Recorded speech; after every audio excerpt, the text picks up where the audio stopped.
Merci de nous retrouver sur l'instant foncier de ce jour. On parle des opérations de morcellement de parcelles avec M. Daouda Moussé. Bonjour, Daouda Moussé. Bonjour à vous. Comment allez-vous? Ça va très bien, madame. Alors, vous êtes expert foncier, juriste fiscaliste, consultant en attractivité et marketing du territoire. Vous êtes également auteur de 2 ouvrages sur le foncier béninois. Le premier intitulé Bréviaire du foncier béninois, des paroles aux actes. Le deuxième porte le nom de Précis du foncier, 39 questions-réponses pour être à l'abri des litiges fonciers. Merci de mener une fois encore cet exercice à nos côtés. Alors, Daouda Moussé, quand parle-t-on d'opération de morcellement de parcelles? Une fois encore, bonjour à vous, madame Rachidatou. Je renouvelle mes salutations fraternelles et cordiales à tous ceux qui nous suivent en ce moment, ainsi qu'à toute l'équipe technique de la SCRTB. Alors, le morcellement de parcelles, oui, c'est une opération de détachement d'une superficie dans un grand ensemble de superficie, en français facile. Alors, c'est une inscription en langage technique, c'est-à-dire une opération qui met à jour les événements et les actes susceptibles de modifier l'état des droits existants sur un immeuble immatriculé. Ça veut dire, avant qu'on ne parle de morcellement, le préalable, il faut que la superficie globale ait un titre foncier. D'accord. Et c'est dans cet ensemble qu'on détache une autre superficie. Et cette opération se fait par l'Agence nationale du domaine et du foncier, l'ANDF. Et donc, vous parlez de toutes les opérations susceptibles de s'opérer sur une parcelle nantie de titres fonciers.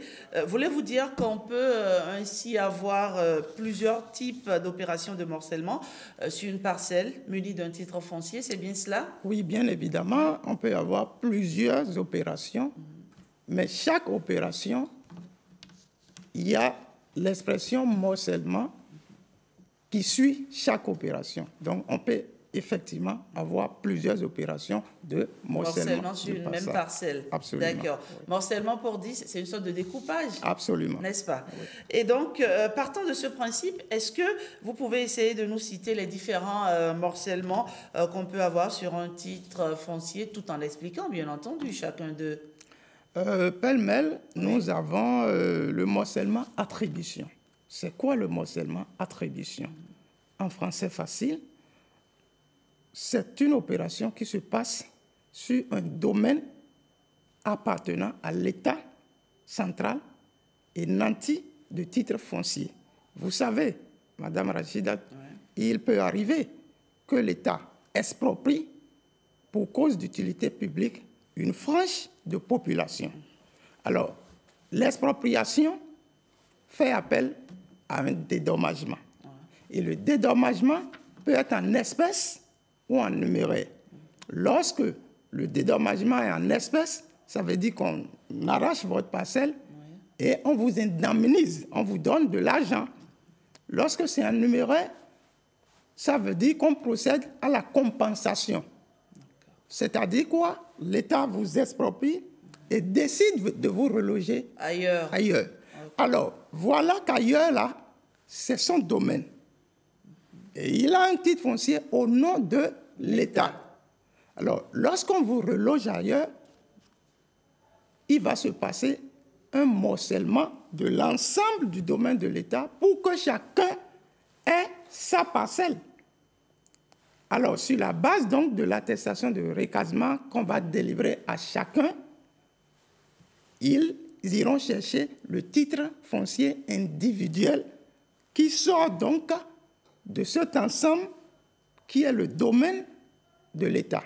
D'accord. Lorsque cette opération se passe, on parle de morcellement-attribution, c'est-à-dire qu'on vous a attribué une parcelle parce que vous avez été exproprié, par exemple, quelque part. D'accord. Alors, il y a une autre opération qu'on appelle morcellement-division. Alors, madame Rachida, ça peut se passer avec une personne physique comme vous, détenant une parcelle nantie, bien entendu, partons de là, de titres fonciers, comme ça peut se passer avec une personne, une institution morale qui a son domaine. nanti de titre foncier. Vous avez 5 hectares immatriculés, c'est-à-dire nanti de titre foncier. Et vous décidez, couper, diviser les 5 hectares en de petites parcelles de 500 mètres carrés pour obtenir peut-être 20 ou 50 parcelles. Ouais. Chaque parcelle aura son titre foncier partant des 50 hectares du titre foncier global. Lorsque cette opération se fait, vous décidez de faire cette opération, vous êtes en train de faire le morcellement division. Alors, on peut avoir le morcellement reprise d'apport. Alors, le morcellement reprise d'apport, il faut dire que ça se passe officiellement avec un groupe de population légalement constitué, appelé AIF, Association d'intérêt foncier, connu dans le Code foncier domanial, donc par les tests fonciers en vigueur. Ils s'associent, par exemple, dans un arrondissement, donc ils apportent leur parcelle. Moi, j'ai une parcelle de 500 mètres carrés, l'autre à 1000 mètres carrés, l'autre à 350 mètres carrés. Ils s'associent. Avant qu'il y ait morcellement reprise d'apport, il faut d'abord qu'ils apportent. Donc, ils associent leur parcelle pour en faire une grande superficie. L'association immatricule, c'est-à-dire confirme les droits, c'est-à-dire prend un titre foncier pour la grande superficie qui constitue le rassemblement des parcelles individuelles.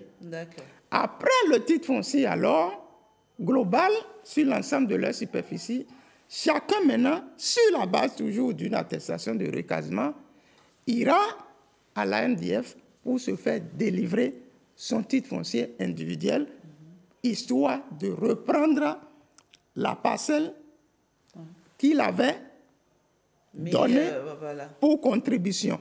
Vous convenez que si vous aviez à l'état de nature donné 500 mètres carrés et qu'il y a lotissement, il y a des voies qui sont ouvertes. Vous n'avez plus, vous ne retrouvez plus les 500 mètres carrés. Merci à vous.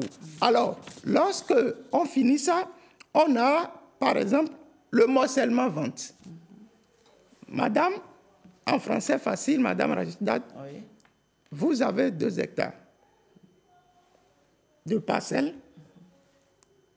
nantis ou couverts par un titre foncier.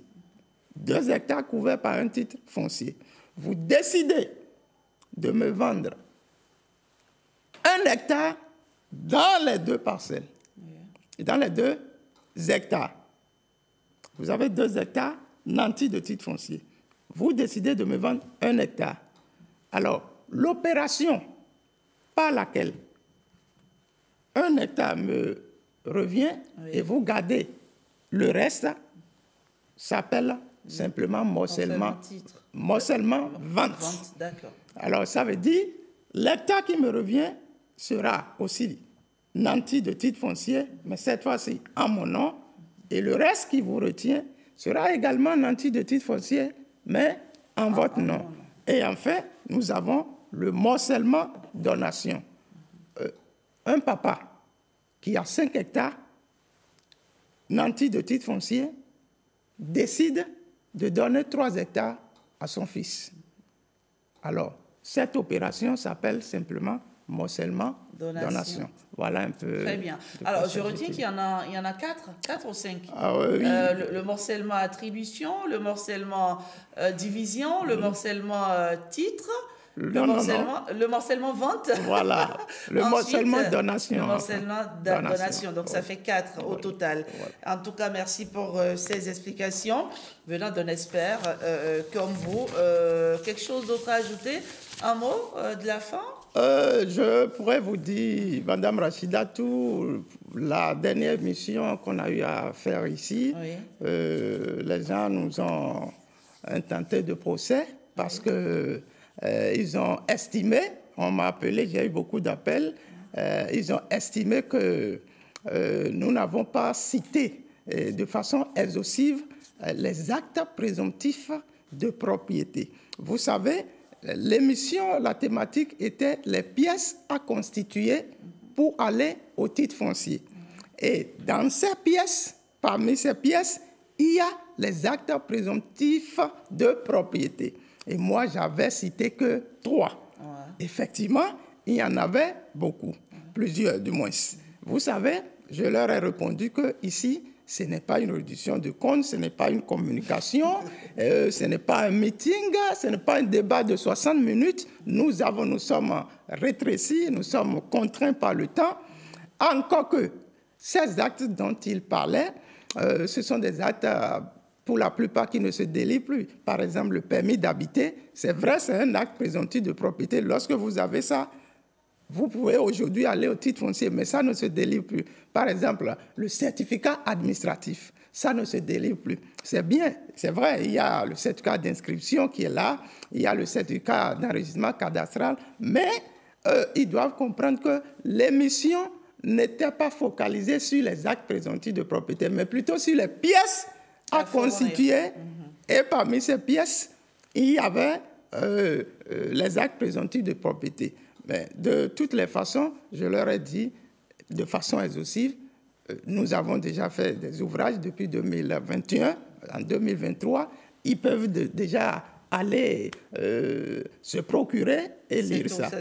L'essentiel, j'ai constaté que votre émission est suivie parce que j'ai eu beaucoup d'appels et je crois que c'est l'essentiel. Il y en a qui nous appellent aussi, parce qu'aujourd'hui, vous savez, le domaine du foncier, c'est un domaine qui intéresse pas mal de personnes. On a tous une parcelle, ça et là. Et aujourd'hui, les choses sont tellement bien organisées, bien structurées qu'il faut avoir la bonne information.